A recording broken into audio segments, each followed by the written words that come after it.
Servus and hello, Matthias here, and this is Singletrack.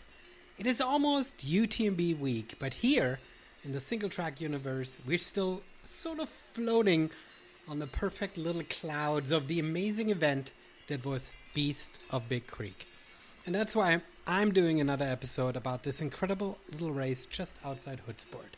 And this time, I'm chatting with two amazing ladies who crushed this year's summit race and came in dead fucking last. Well, if you love rock candy running races as much as Dawn and Jackie, might I suggest to you our upcoming race on September 17th. We run Rock Candy just outside Olympia in the Capitol Forest. We're putting on a 12-hour endurance event. The course will be 6 to 7 miles. You'll get about 800 feet of vert, and you can climb it over and over and over again. The route is tough, the trails are technical, and the views are spectacular. Visit rockcandyrunning.com for all the info and come run with us, our namesake race, the Rock Candy Mountain Run. All right, enough of a promo. Here are Dawn and Jackie. I love it. Thank you so much for reaching out and wanting to be on Singletrack. I'm super excited to be here, especially with Dawn, my best running partner. That's fantastic. I also like you guys' offices. You very much have like major craft rooms. I think that's amazing. Yeah, we are quilters who run. Quilters who run. Okay, all right. I like it. So the question is now, did you meet running and then realize that you're quilting, or did you meet quilting and realize you liked running? Oh, we met running and then realized, well, Jackie knew how to quilt, but then she realized that I needed to learn how to quilt. So I got sucked in. Everything I do, Dawn gets to enjoy with me. You're like one of those friends where you're like, this is what I do, and therefore you all are going to be doing this. Yeah, you got it. We basically explain me as the glue to everything and everybody. I like it. No, that's great. I know that Malcolm Gladwell gets poo-pooed a lot online, but in a book he wrote like years ago, I think one of his like big claim to fame books, he talks about in order to make something sort of explode and go big, so you need different people. And one of the people that you need is sort of that, right? You need sort of the ideas guy, but the ideas guy often doesn't have the connections to the people. And so, you need somebody who can inspire and bring people in and convince them that whatever the new idea is, quilting is not a new idea, but whatever the idea is, right? That you should you should pick it up. Oh, that is definitely Jackie. Yes. So let's not talk about quilting. Let's talk about running. How did you two get into running before we talk how you guys met? And perhaps I'll start with Dawn. Yeah. Okay. I had to look some stuff up because the whole space-time continuum just kind of gets fuzzy over the years.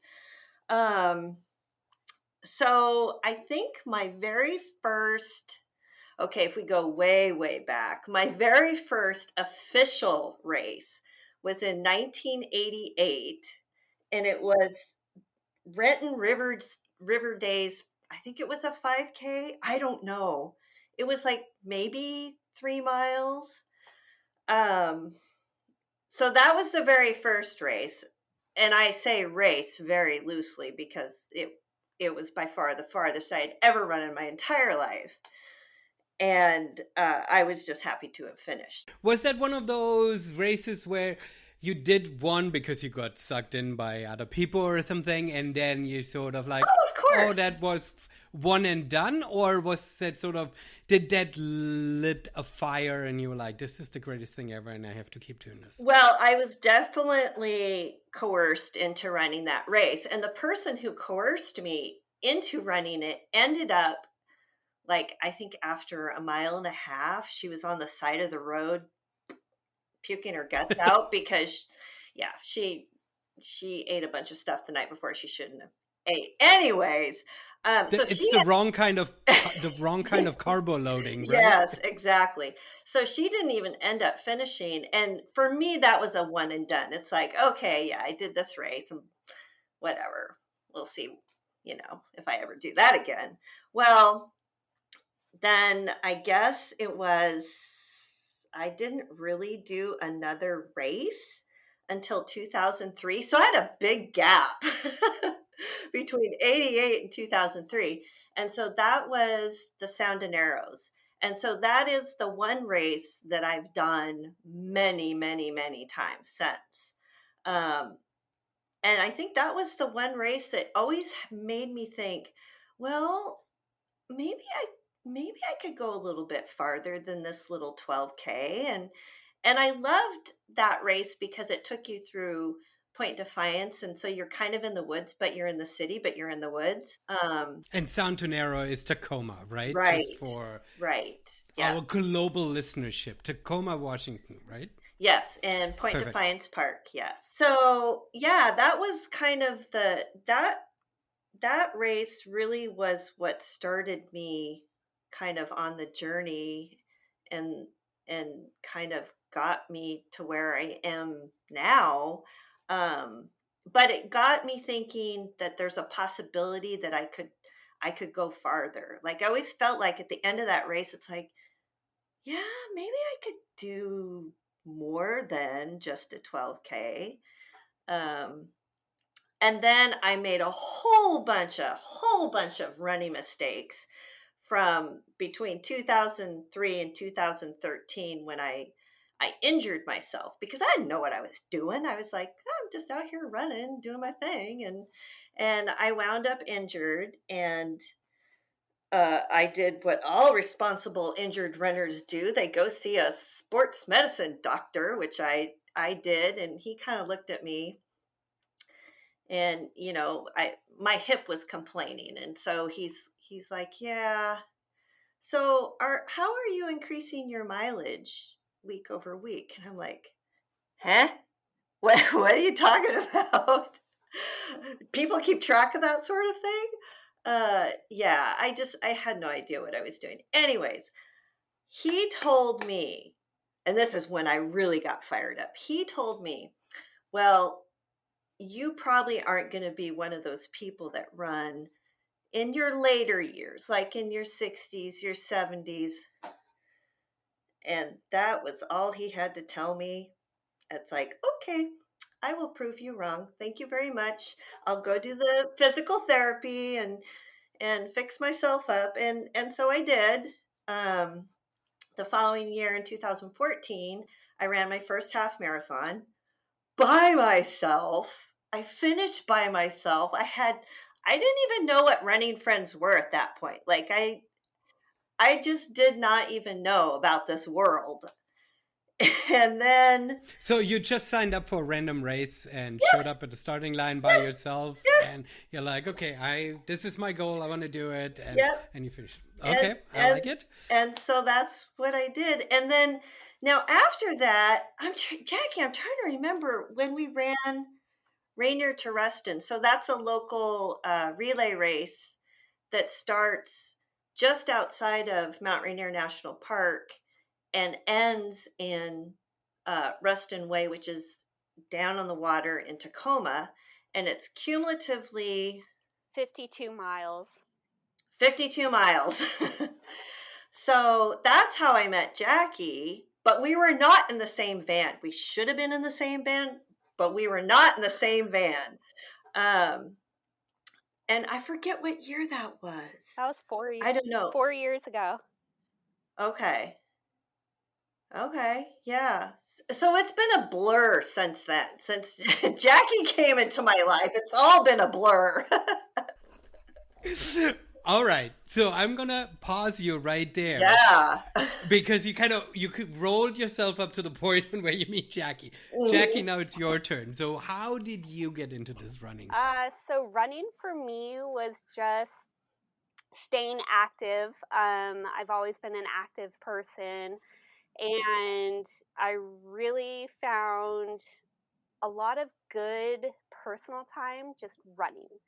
And so, I mean, I did a couple 5Ks here and there, and I've never been the training kind of person. Like, I just show up and I'm like, yep, this is it.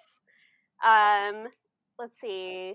I think the first official one I did was the hot chocolate race up in Seattle. I can't ever recommend it. I apologize. Is it because having hot chocolate after a race is not a great idea? Or is it because there are too many people? Or is it like a color run and people throw hot chocolate? No, it's overcrowded. It's pavement. It's, and I like road running, but it just wasn't for me. And so then I did a couple of half marathons and thought, gosh, that really sucked. I guess I should start training. Because, when you're first starting out and you don't train and it takes you 3 hours to complete a half marathon and everyone who you're friends with is finishing in 2.5 hours, you're like, okay, I got to get faster. So got faster, and then that really randomly I got hitched on to this Rainier to Ruston team. I can't even tell you how I did. And then me and Dawn were in separate vans, and somehow we just connected. And then from there on, it was like, hey, you want to go do this race? And she was, sure. And the great thing about Dawn is she builds the plan.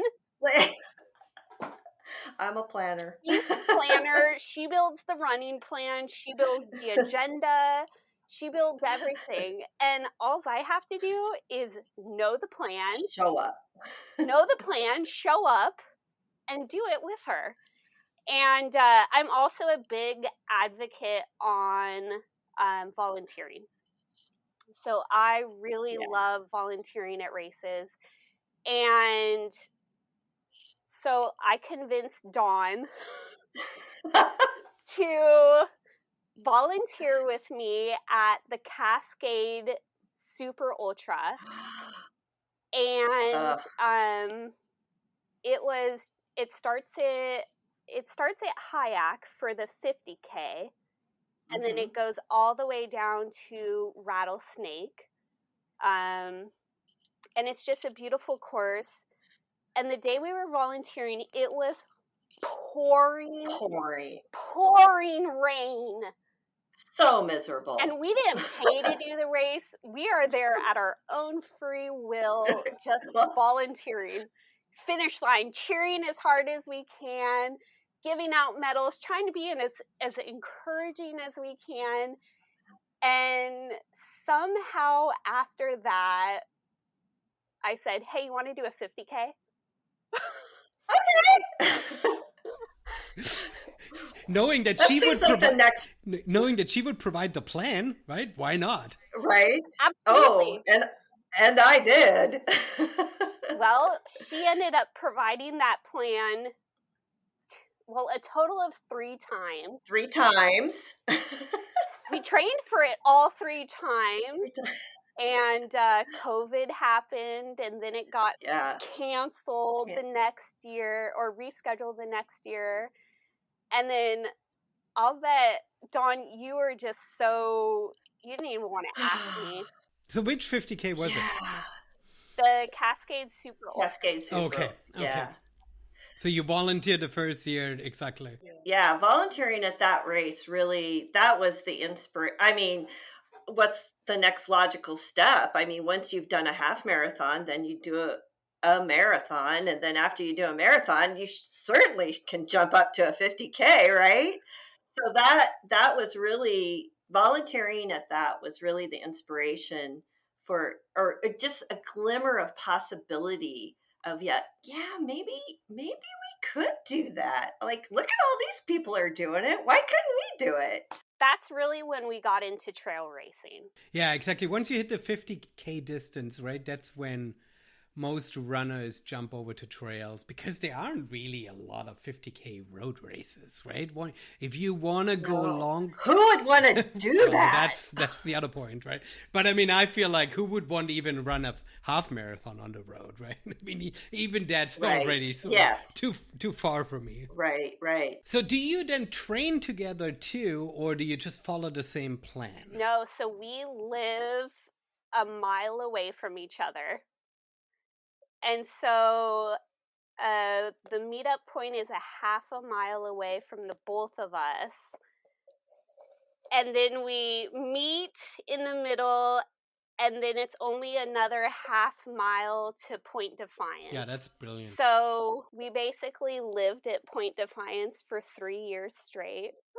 But that speaks to sort of that interesting challenge that runners have, right? Because running is not a team sport, so you don't need a team in order to chase a ball and an opponent, right? So in some respects, it can get really lonely. But if you have people that you can run with, then running turns into something so different. And sometimes it's good to run alone, right? But in order to sort of like decompress or whatever. But having somebody that sort of gels on the same wavelength as you are, both in terms of personalities, but then also in kind of speed and stuff and goals. I mean, that's so valuable, right? Yeah. Oh, absolutely. Oh, yeah. It's like the cheapest therapy around. Like, I mean, I got a couple hours to run. Might as well like talk about all the things. It is very true. All the things. Well, I won't ask you about all of those things. that No. is the Dr. Klein confidentiality. Right. I think we would call that trail runner confidentiality. Yeah, exactly. That is amazing. All right, so you make several attempts, you get your 50K. Yes. So let's talk about the race because, right, if you do short distances together, if you do a half marathon, well, especially a half marathon, you sort of can really push it. So, I mean, you could also do it very casual, but you sort of know, but on a 50K, especially the first time around, I mean, you have lots of time, right? You are spending lots of time together. Oh, yeah. How was that? How was that race? We actually didn't run it together. We didn't. We didn't start together. I mean, we technically crossed the line together, but we kind of just went at it as our own race. Oh, so that's super interesting. I like that. And I think that's also very important, especially when you have a big physical challenge, right? I mean, you sort of have to go at your own pace in order to not destroy yourself. We talked about that ahead of time. Like we talked about, because we had spent literally, well, the full training cycle was 6 months. So we were on round number 3 of our training cycle. So we had spent a lot of time together, a lot of miles together. And we had actually talked about, when we get there, you do you and have a great race and I'll see you at the end. And I had an absolute blast. I was like, I like this trail running thing a lot. I don't know about the distance. Like, I think I need a little more space. A little bit more recovery time is required for me personally. So going that distance it's a bit much because it does require a lot of, ramp up time to get to that distance safely. And I want to be able to, I'm running in my 70s. I got to make sure I can, do that safely for the next few years. But what is funny is that during the third time we were training is we started hitting up the ultra sign up page. Oh, yeah. And I said, hey, you want to do this race. It's called LBA. And Dawn was like, sure. Sure. She really had no choice in the matter, to be clear. I was just kind of letting her know, this is what we're going to do. Please show up. Thank you. So we were doing that one, and we had no idea that we could do, more than one loop, or, so we only ended up doing one loop because our training plan called for 5 miles that day. And somewhere in between that race and driving home, Dawn goes, hey, have you heard of this race called Beast of Big Creek? And I go, it sounds awesome. Let's do it. And she goes, well, you're out of town. I said, perfect. You're doing it. And so I think maybe the last 10 minutes on the drive home, she goes, I signed up. Nice. And so she ended up doing it alone last year. Yeah, so that was then, that was last year when LBA was in late July. So you had like 2 weeks or so, right? Yeah. A week or 2 weeks in between. Right on. So I didn't know that you had done Beast of Big Creek before. Oh, Perfect. yeah. And I came back. I don't even know how that happened. I came back for more. I'll tell you how that happened. Yeah. No. Oh my. Yeah. So that was last year. That was a tough race for me because one, I was alone, and I show up and I'm looking around and I'm like, oh man, these people they're professional trail runners. I don't belong here. So it was it was me and I can't remember the gentleman's name. All I know is that he was DFL. I was second to DFL. And I forgot what he did. He did some big bicycle race, like the day before or the weekend before. So his legs were trash.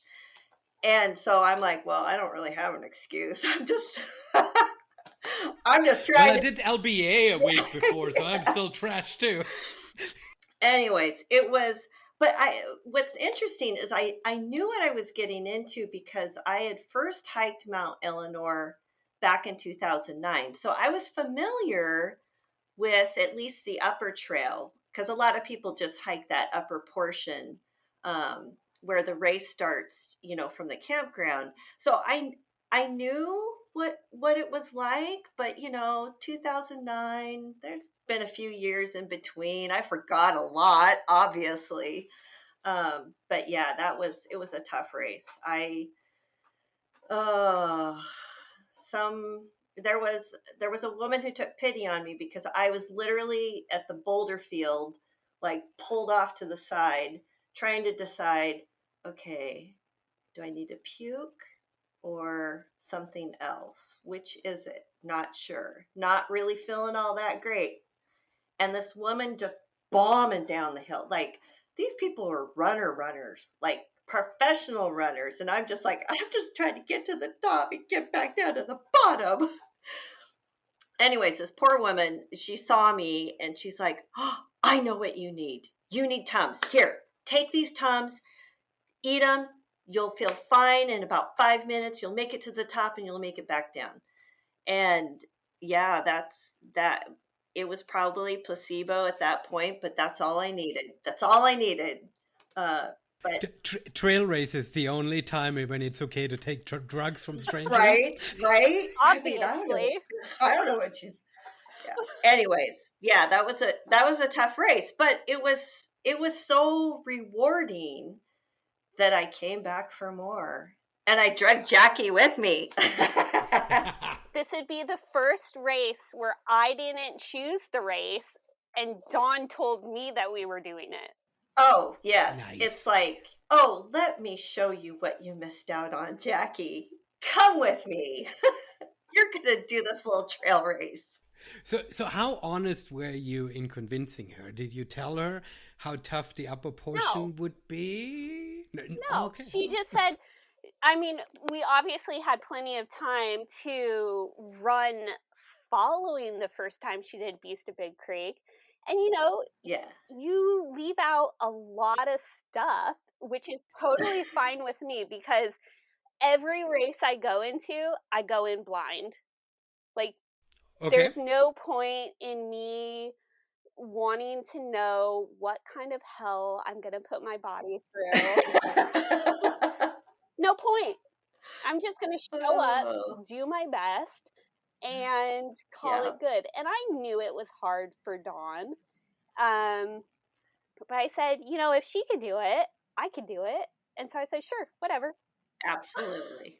Yeah, I mean, that is the good level of trusting, right? Because she had not just read up on it, not just watched the YouTube video. She had actually done it the year before. So it was like, okay, it seems to be survivable. Yeah, absolutely. And it was survivable. And, I will have to say, knowing and listening to your previous podcast about the preview and knowing that you were going to extend the cutoff, and thank God you extended that cutoff. And I'm pretty sure, I am 1000% sure, if you weren't such an awesome race director, we would definitely have DFL and DNF behind our name. Yes. Because, your cutoff was 6 hours and we finished in 6 hours and 49 minutes. Yeah. About an hour after. So. Yeah. What's crazy is I fully expected a similar experience that I had, last year, which is when I rolled up, man, they were tearing everything down. There was one person who was waiting for me that started with me. And she was kind enough to hang around to make sure I made it in. And then I thought, oh, well, now I got to wait for the bicycle guy because there's nobody here. Like, I know he's the last one in. So I fully expected there to be nobody, but we were pleasantly surprised to find, what was the group? The Dirty Evergreen Turtle Rockets. Yes. Oh my gosh, that was so awesome to have that, like, oh my gosh, you guys are still here. Thank you. It was just so nice to see people, not just the race director, because again, you guys kind of have to be. I know, yeah, right? yeah. You have no choice in it. You got to make sure everybody finishes. But to have that group of people there to just cheer us in, awesome. And Dawn had explained, and I had heard multiple times from multiple people, like, you're gonna feel like you're close to the finish, but you're not. You're just not. And we weren't. We were nowhere close. Like, every corner. Oh. You can start smelling the campground fire, yeah, right? Yeah. And you're like, this must be it. And you're like, how much longer? Yeah, you can hear people. You start to see people. And then you got to do that big loop around. And you keep thinking, okay, this is my exit out. Where's the flag? Nope, not a flag. Nope, that's not a flag. Keep going. And you just keep going. And, surprisingly, just to have all those people at the finish was just so nice and so rewarding to know that trail runners care about each other. Yeah, for sure. That's what makes it awesome. Thank you. I think, Dawn, you mentioned when you showed up the year prior, right? I mean, I think this race has a reputation. It's called Beast, right? And you're running up a mountain, right? I think there's definitely a group that signs up for this race that wants to absolutely crush it. And it's great that this race can be both, right? That we're not selling out, so our permit allows us to really be completely open and saying, we don't really have to say only the fastest are allowed in or something, right? Like we have the ability to be completely welcoming, and that welcomingness, it doesn't just end at the registration, it then also ends at the finish line and making sure that everybody gets down. And what I've observed, and my wheels are already spinning for the next year, something that I've observed is because we have this shelter behind it, is that runners want to hang out at the finish line a lot longer than at other races, even at LBA. LBA is right in Olympia. It's so convenient for a lot of locals. So they just drive out there, show up, run this race, and then immediately sort of take off, right? But at LBA, you're like, at Beast, you're at a campground at Big Creek, and right, the Turtle Rockets, they stayed another night. They were anyway there. You drove out there from Tacoma, but you don't want to leave right that second if you make it in. And so I think that there is an opportunity to really build sort of this finish line community and camaraderie, and really be there for the top runners and for everyone as it goes, as the race goes on, right? Yeah, it's such an awesome way to finish a race and know that someone's going to be there at the end, whether it's your best friend who you're pushing across the finish line. You're like, I refuse to let you be DFL. You have to be second to DFL. Yeah, you can't right? lower your title. 2 years in a row. Yeah, that's awesome. Well, I was super glad to find that you had taken over as race director for the race, because I thought for sure, when it was kind of announced that I forget what John wasn't going to do it anymore. I was like, what? So like the very first marathon I ever ran was the Blooms to Brews in 2019. And that was the last one ever. The city of Woodland, or is it Woodland? Yeah. Would not allow permitting for that race. And so that it's like, I can never do that race again. Okay, well, no redemption there. And I thought, Beast of Big Creek, it's going to be I'm never going to get to do that one again. So I was super happy to find out that Rock Candy Running took over, and that you're doing your thing. Wheels already spinning for next year. Yeah, for sure. Yeah, for sure. No, it was really amazing that when John had announced it, that he didn't announce it too late, and was able to sort of, and I've mentioned this now a couple of times on the podcast, right, was able to sort of help with the handoff with National Forest Service, so the permit sort of was able to be kind of continued, because if you start something like that from scratch, it is complicated. It takes a while to sort of get it approved, right? And sort of be able to say, hey, we're just going to continue this. And they're like, okay, let's just allow this to happen, right? Made it really worthwhile to jump in, because we were sort of late this year, right? And we had to move the date because LBA had already been announced for early August and things like that, right? Yes, but I love that you had this experience, because my wife ran Beast in 2017, I think, and she had missed cutoff by like 10 minutes, right? And it bugged her ever since. 10 minutes, right? But at the same time, she is not somebody who has a rigorous training plan that she says, okay, I'm going to do this again, and I'm going to train so hard that I'm going to get to the finish with so much time to spare that I don't have to fret, right? And so she really didn't want to miss cutoff again, right? And so I was like, once you experience that, then you really change your mind on what that race means, not just for the top runners, but really for everyone. Right.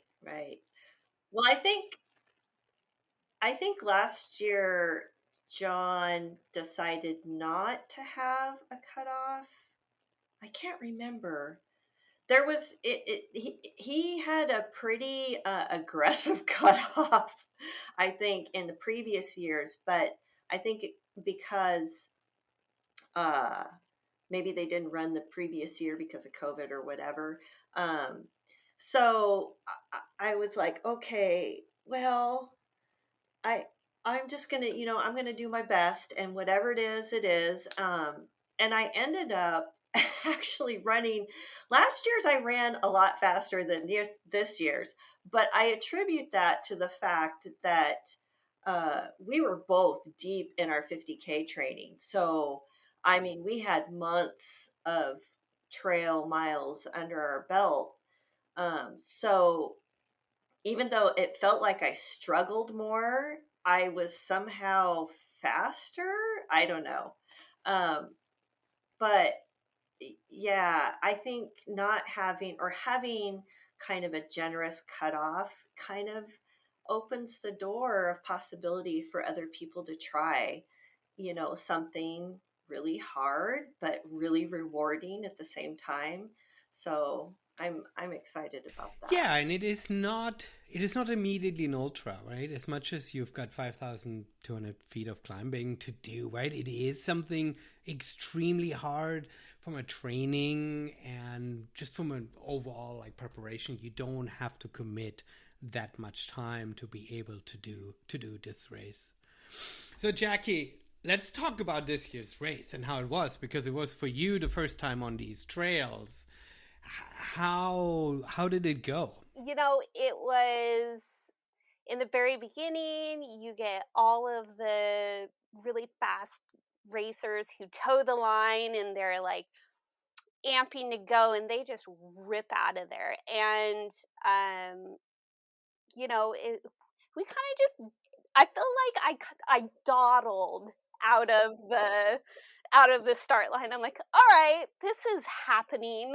I'm gonna run this whatever race it is. And so we get, I would say, about a mile, maybe a mile and a half, and then you start really getting into straight up. And and it's like, okay, 2 layers have to already come off. And it was, at the bottom you have one kind of weather where it's really, I wouldn't say misty, but it's like gray and not terrible. And then you get into the woods and it's like mist central. And you're like, okay, what is this? This isn't what was down on the lower level. So you start, really power hiking through it. And we were doing good for a little while, and it felt okay, and then it got hard, really hard. And so, you take off more layers because you just get hotter, and then you're like, oh, I could really use a snack, mentally. I could use a snack, and then, you're just chugging along, and, great thing is that I got Dawn there with me, and I just talk her ear off, and so that was nice. And then you get out of the woods and it is hot as balls. It is just hot. So you're hot because you're running or power hiking really hard, and then you get out and you see patches of snow, and it's like you have snow, but you don't have to go to the snow area, but you have just these little steps that you can just pitter patter up, and it's hard. It just gets harder, and then it's straight up, and every time you pass somebody as they're coming down, they say to you, oh, you're almost there. No, you're not. You're so close. Okay, well, I've heard that so many times at races. And I'm like, okay, cute story. We're not. I know we're not. So we're still powering through it, and we started to see the the lead people starting to That's really fun. come down, and they were just whipping Flying. by us. Just like, there is no opportunity to really say, great job. It's great job as they whip by you, and you're like, have a great race. And you're like trying to yell at them to make sure they heard something encouraging. And,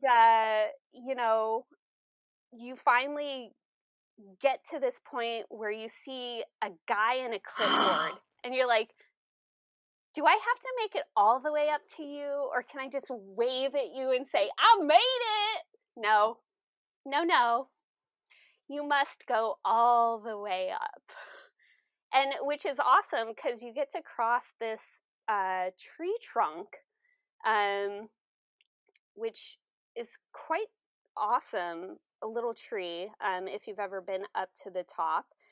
And then so you cross over, and there's maybe, there's the two people there who are checking everybody in, and they check you in, and they buzz down to the very bottom, and they say, we've got the DFLers. And we're like, thanks. Party of two. Checking in. Thanks. So, and then it's like, they were so sweet, and they said, well, we're gonna escort you down. And the immediate thought in my mind is, are you escorting me down because you think I'm gonna either A, pass out, B, not finish, or I just don't even know what.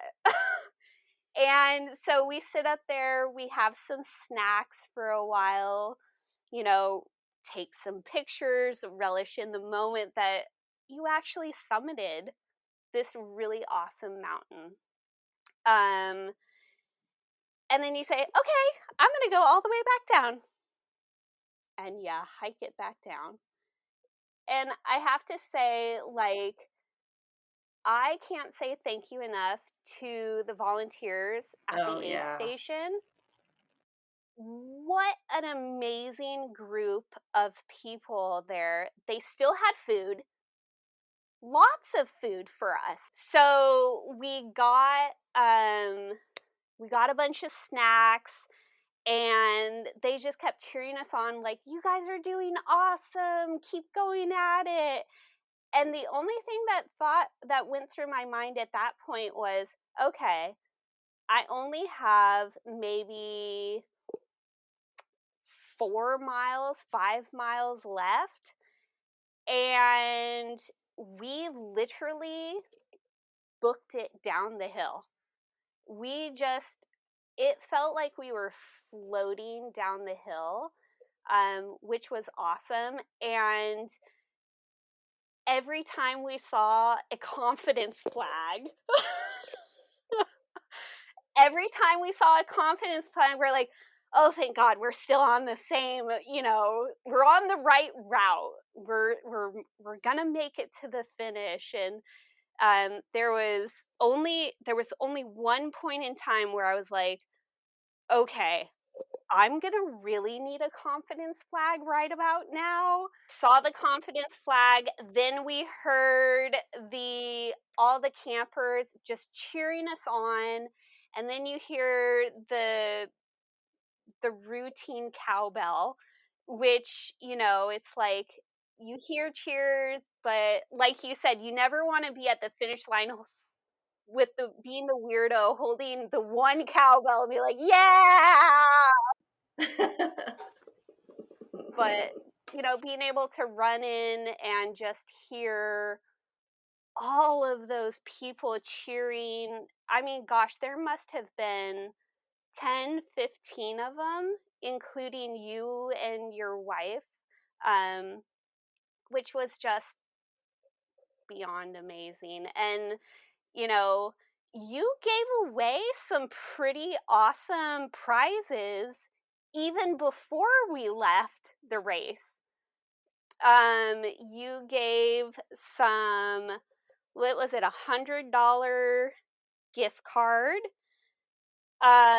You gave away some free entries. And for even being last, you have convinced me to drag Dawn and do it again. Well, so now we have to, right? Because I'm kind of in the camp of, okay, what if I actually trained for this race? Like, what if I actually trained? I like it. Right? Like, what if I actually planned and trained for that race? What kind of results would I get?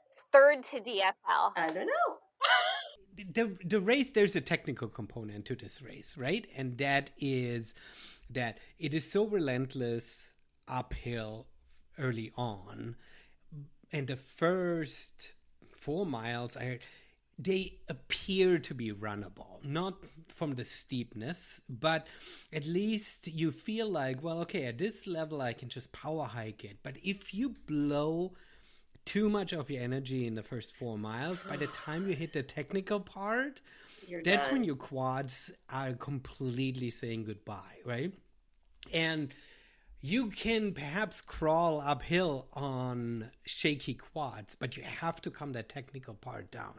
And that technical part gets a little bit dangerous if you are completely wobbly, right? There are no sections where you fall off the mountain, but there are sections where you on shaky quads can, make a misstep or whatever, right? And I think that's where people lose most of their time, right? That this downhill section becomes, if you're too slow, if you will, right? Because you're sort of blown up already. And you said that quite a few people actually came in with scrapes and, torn up knees and hands, and we're like, we're just, hello, no bruises over here. We're good. However, I couldn't walk right for at least 3 days after that race. Like, stairs were not my friend. Oh my goodness.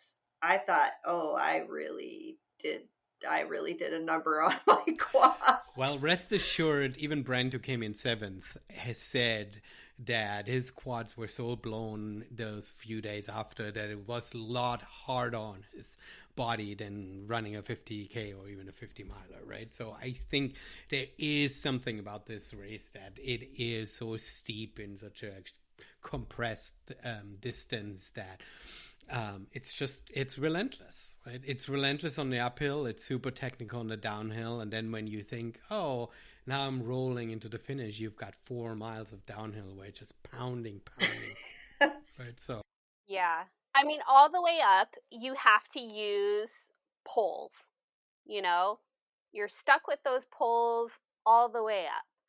And then when you come down, gosh, you better either have a hold on those poles, you better be willing to either get rid of them and go back for them later, or you better have a backpack to shove them into so you can just whip down. Yeah. No, absolutely. I mean, it is definitely, it's a mountain race, right? And for you've done trail races and you've done ultras, but it is an entirely different beast to have a race that has that level of technicality. It feels approachable because of the distance, but yeah, it is a mountain race and requires a different skill set a little bit, right? Yeah.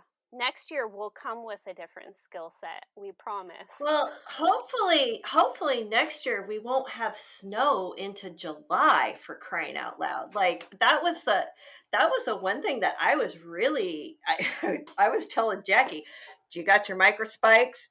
She's like, what?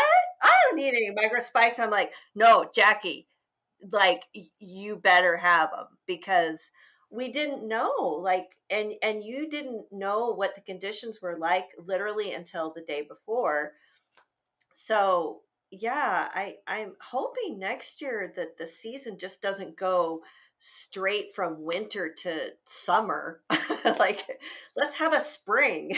Yeah, no, absolutely. I mean, that added an interesting stress factor to it, both for me as a race director, but also for you, because you absolutely didn't know what to prepare yourself for. I mean, I didn't know if I would have to tell all of you that we won't be able to make it to the summit, and we have to a turnaround at a much earlier because it's too much snow out there, and I don't feel comfortable having you race over snow, right? So all of those things were at play, and luckily everything worked out. And if we don't have any snow next year, the summit, then the path to the very summit block will be a little bit more easy and obvious on top of it. But yeah, that's what we're doing next year again. So I'm expecting you both at the starting line. I'll be there. I have a free entry, so if I'm there, Dawn has to be there. I'm gonna be there.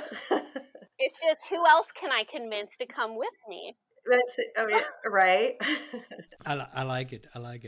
And then you have to share your training plan, because that training plan is going to be a little bit different, right?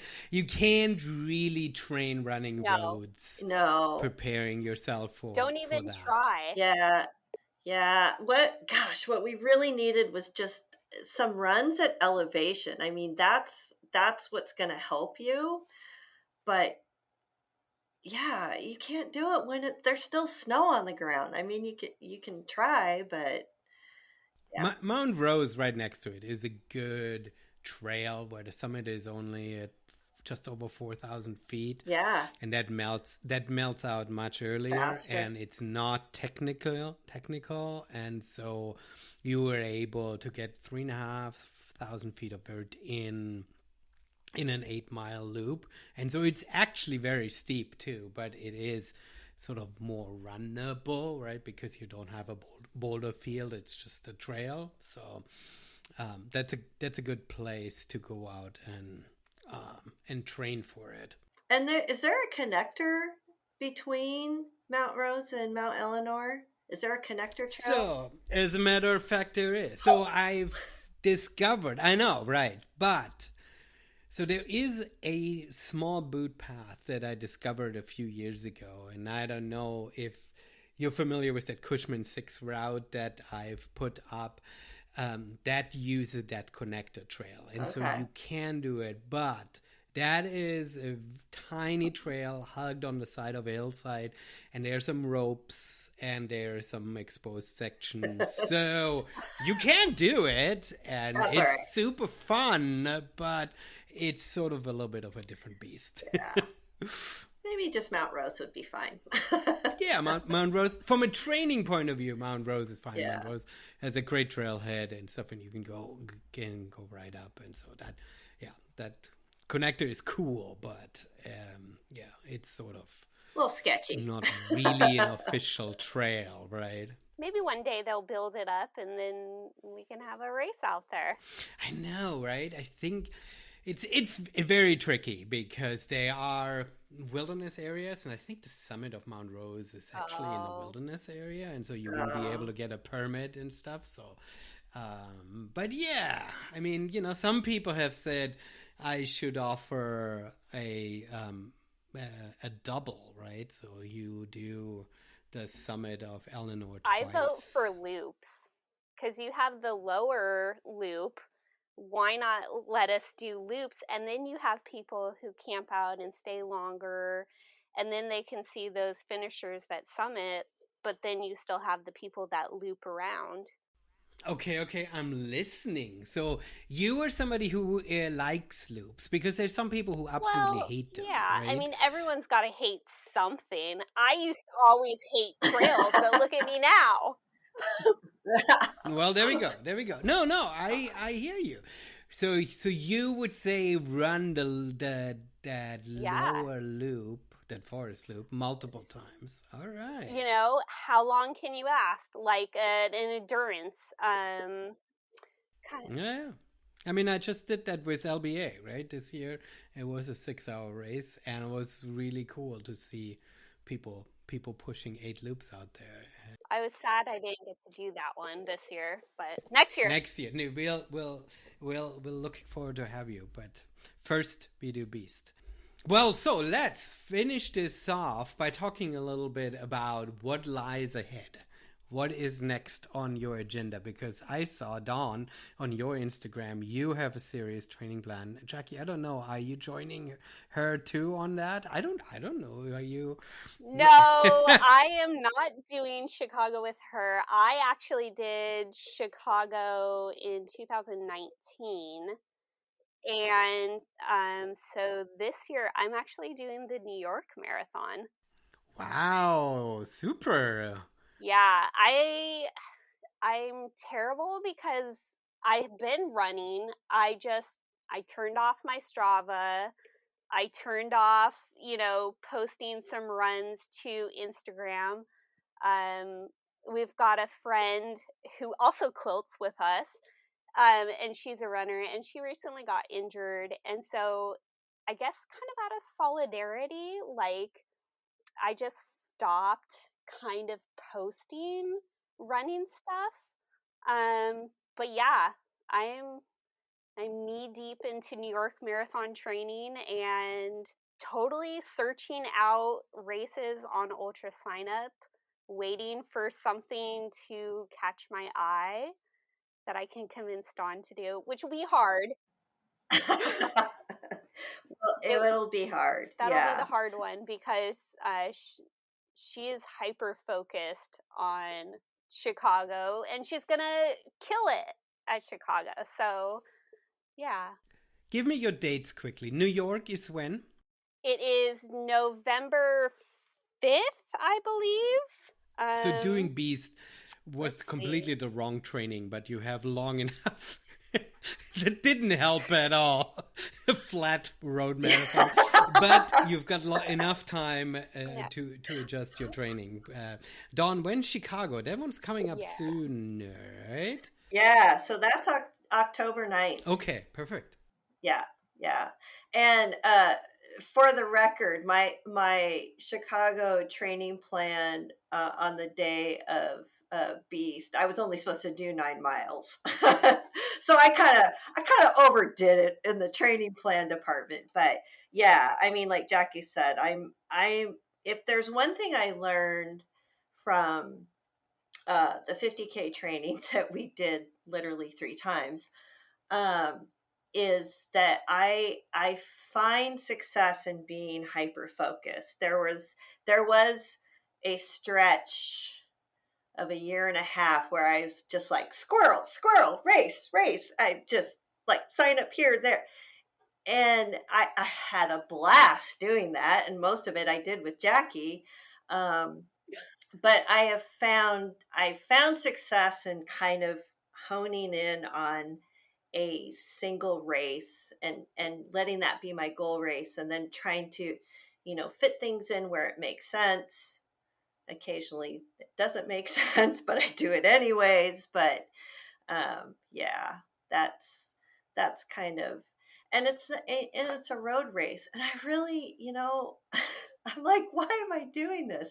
Well, because I'm curious to see what it's like. I've never done a big major race like that, so might be the last one I ever do. Who knows? But yeah, I just want to try it, see how it goes. Yeah, sounds amazing. I think the logistics are fascinating around these giant major marathons with thousands and thousands of people, right? I think I've read an article a few years ago or so of like how you're supposed to be going to Goodwill to buy some clothes to keep yourself warm, right? And then basically throw it away at the start line. Don't go with your nice jacket or something like that.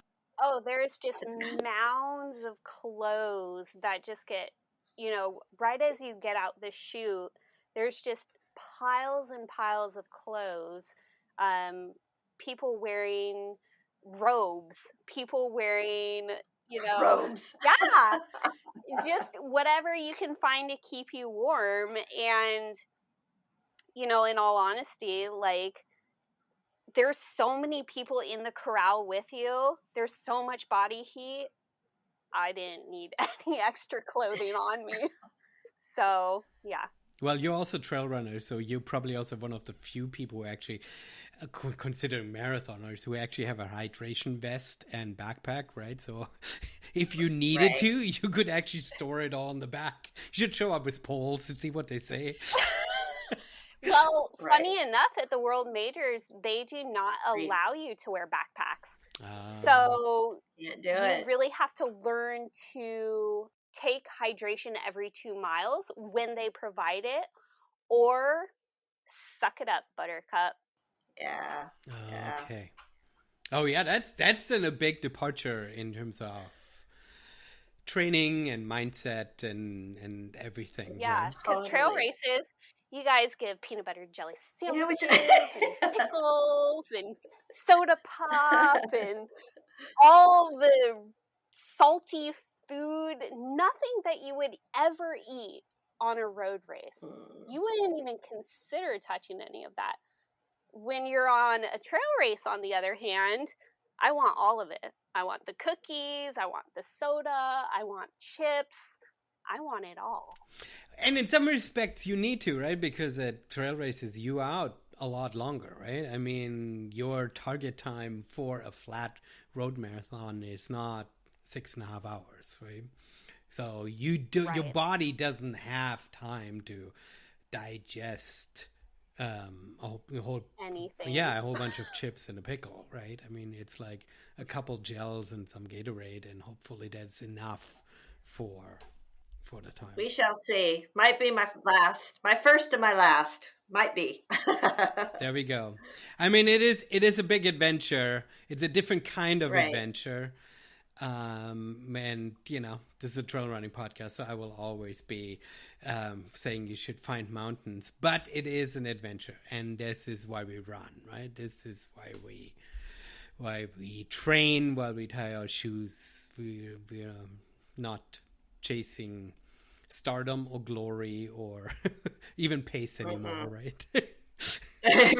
Not even a cutoff. You're not even chasing cutoff anymore. Not even a cutoff. Exactly. That's right.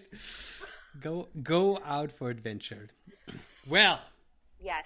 Dawn, Jackie, thank you so much for coming on the show and sharing your story. Jackie, you just said that you sort of stopped posting on Instagram. Do you want to share your Instagram handle so people can follow you and see some of your pictures from Beast and ask questions about next year, right? I mean, you have said you need to convince a few more people, so. Absolutely. So I promise I will start posting more. Because I found out that my friend can start riding her bike now, so she can enjoy all of my posts now. So funny enough, my Instagram name is Run Faster Jackie. Fantastic. And it's not just the basic Jackie, it's JACQUE. Perfect. We'll have that in the show notes, so if people don't know how to spell that. And for you, Dawn? Mine is So Many Miles, and it's SEW Many Miles. That is amazing. You both. This is like a first for me. You both have your sewing machines behind you in the picture. I just noticed it halfway through. That is absolutely amazing. Well. Super. Thanks for coming out to Run Beast this year, and I can't wait for you again next year. We promise we'll have training under our belt as much as we think we will, 50-50. But we'll still be there. And I will be at the finish line. I'll bring my big cowbell.